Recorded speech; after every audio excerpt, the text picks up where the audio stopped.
بعدين انت ما تدرين شنو خطوره انه المراه تورث قاع. احنا تجينا واحده الان مثلا من هاي المدسوسات فد 100 200 وحده تتزوج لها باكر اجنبي، تصير اراضينا مبيوعه بقاعنا بالداخل العراق. تفضلي ايش راح نقول له؟ ايش راح نسولف؟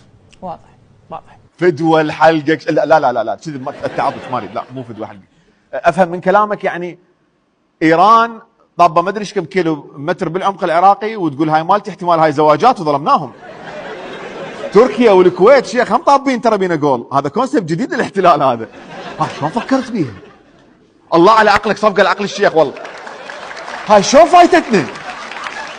يجن عراقيات مدسوسات فد 100 200 ويزوجن اجنبي، فالاجنبي يورث القاع ويحتلنا، وهيك يكونون احتلوا القاع بخواتنا. شفت؟ انت شفت خطوره الامر؟ عرفت ليش ما نطيش قاع؟ يجيش واحد عيونه زرق ويحكي مثل حسين الهيكي طار قضاء. الحمد لله على نعمه رجال الدين.